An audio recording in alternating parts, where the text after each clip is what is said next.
Welcome back to the pit stop services guys. So I keep it short और आज की video directly start करेंगे। आज छोटी गाड़ी का काम कराने जाएंगे। मेनली किस चीज़ का काम है, आज हमने इसका क्लच का काम कराना है गाड़ी का अपनी। क्लच मैंने ऑर्डर कर दिया था, ये रहा क्लच, ये है वैल्यू का क्लच। ठीक है, MGP का क्लच मिल रहा था मुझे, पर वो CK कंपनी का मिल रहा था, मुझे वैल्यू का चाहिए था।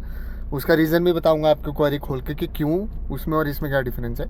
पहले भी वैल्यू ही डला है गाड़ी के अंदर, और कराना क्यों है चेंज, सबसे पहले उसके लिए बात कर देते हैं। क्योंकि रिसेंटली गाड़ी के अंदर एक इशू नोटिस करा है मैंने। रिसेंटली क्या, अब तो साल डेढ़ साल हो गया मुझे इसे चलाते हुए, उसी इशू में जो है जटरिंग का इशू। ठीक है, जब आप गाड़ी ऐसे फर्स्ट गियर में होती है, आप उठाते हो और क्लच पे आपको ऐसे जटरिंग फील होती है। ठीक है, लेफ्ट साइड में फील होती होगी आपको, ऐसे ऐसे जटरिंग फील होती है। वो इशू है गाड़ी के अंदर, और उसको मेनली रिजॉल्व कैसे किया जाता है, द रिजॉल्व उसका यही है कि आपको क्लच प्लेट बदलनी पड़ती है गाड़ी की, साथ ही साथ फ्लाई व्हील भी बदलना पड़ता है।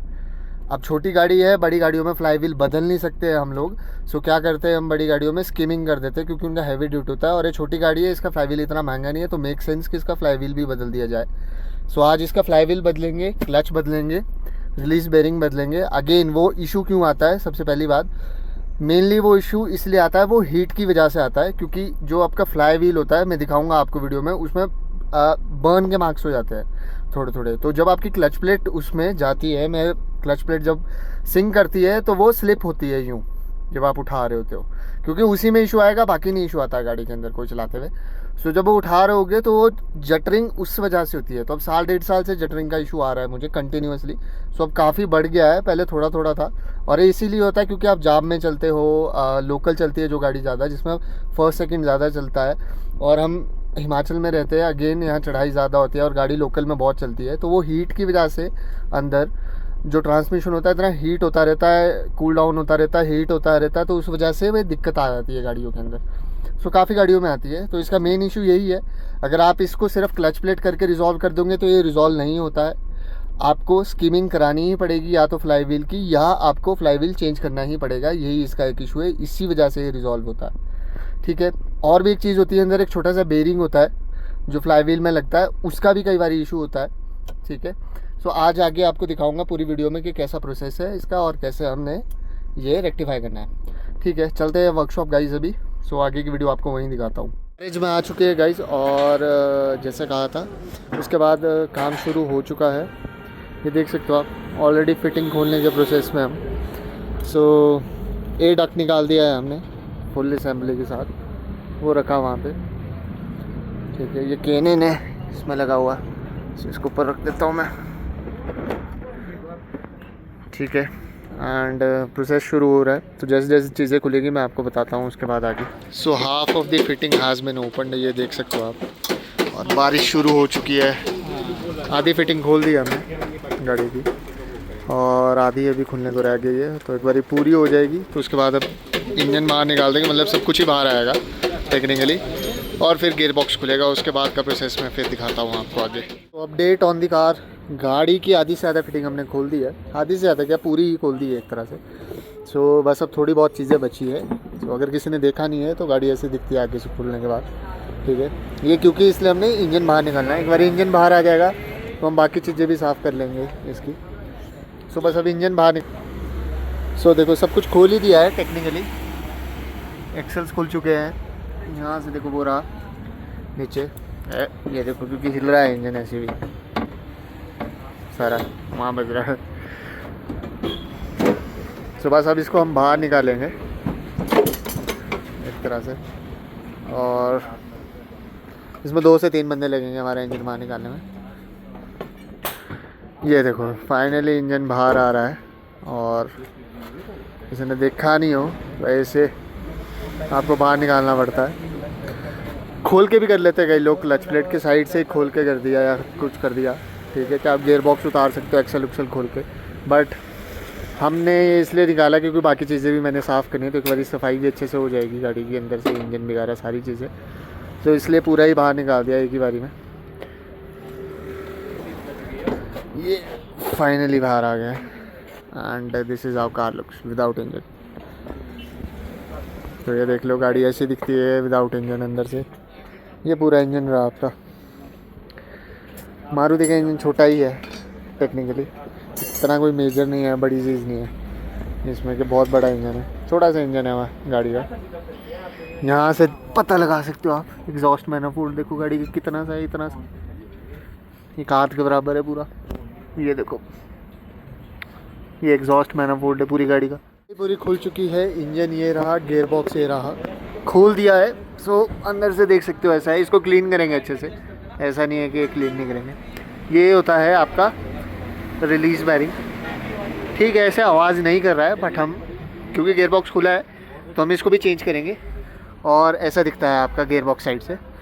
तो ये रही आपकी प्रेशर प्लेट, अंदर है क्लच प्लेट, ठीक है। तो ये और ये फ्लाई व्हील में लगी हुई है इधर इंजन से, ठीक है। यही आपके पावर ड्राइव करता है यहाँ से, और इधर गियर बॉक्स के अंदर कनेक्ट होती है। ये रही शाफ्ट, ये जाती है इस छेद के अंदर जो देख लो आप, ठीक है। ये वाली ये आपका गियर बॉक्स है, बहुत छोटा सा गियर बॉक्स है क्योंकि मारुति का बहुत छोटा सा गियर बॉक्स है। क्लच प्लेट भी कोई बहुत बड़ी नहीं है, इतनी सी है देखो। प्रेशर प्लेट ही इतनी सी है, तो क्लच प्लेट इसके अंदर इतनी सी है, वो इससे भी छोटी है। मैं दिखाऊंगा आपको जो नई पड़ी हुई है अंदर सारा सामान कैसा दिखता है। अगेन ये वैल्यू का ही है, पहले भी वैल्यू का ही डाला था मैंने जब बड़े पहले चेंज करा था, ठीक है। ये वैल्यू का ही है हमने डाला हुआ।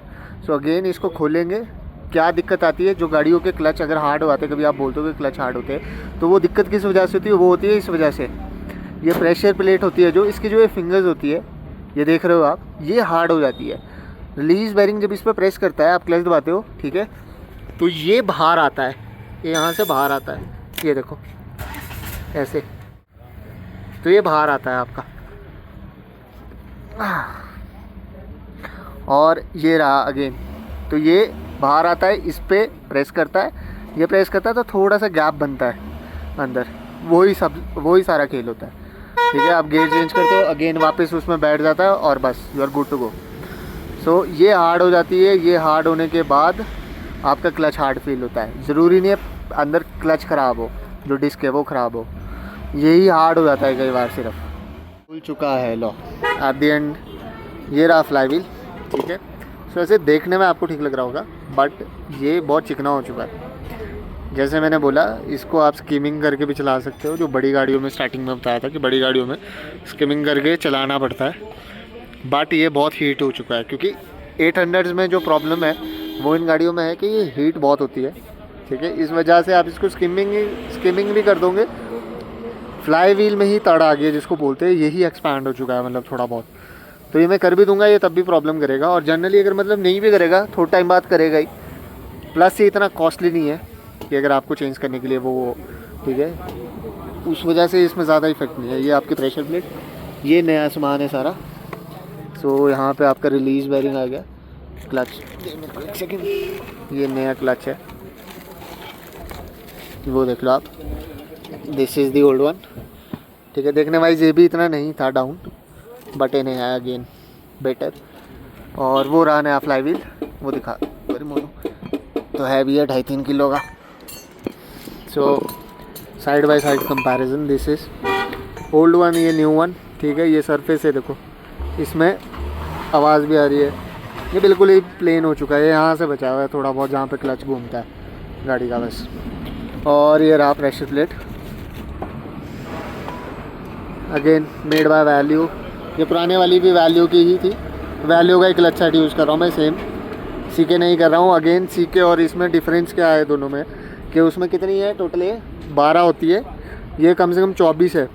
तो एक आधी हार्ड भी होगी, तो क्लच हार्ड नहीं होता है over the period of time, मतलब लंबे समय तक अगर आप गाड़ी भी चलाते हो तो ये अगर एक आधी फिंगर हार्ड भी होगी, ये पूरा नहीं हार्ड होता है। बाकी अब बस रीफिटिंग का प्रोसेस बचा है। अगेन छोटा बेरिंग भी था एक, हमने छोटा बेरिंग लगाना है जो ये वाला होता है यहाँ पे, ये अगेन नए वाले में लगेगा, और बस बाकी रीफिटिंग करेंगे मैं, ऐसे क्लच प्लेट बैठ जाती है। ले मोनू कर दे शुरू, वो देखो। सो न्यू बेरिंग अंदर का, फ्लाई व्हील बेरिंग बोल दो आप इसको। ये रहा, नॉट दैट एक्सपेंसिव, अगेन 108 रुपये का है, इसमें इतना कुछ है नहीं, ठीक है। क्योंकि जब आप चेंज कर ही रहे हो तो पुराने से निकाल के नया लगाने की कोई ज़रूरत नहीं है, छोटी सी चीज़ है, इसको बदलना ज़्यादा बेटर है। और फ्लाई व्हील हम बैक इन दी, इंजन लगा देंगे। ये लग गया।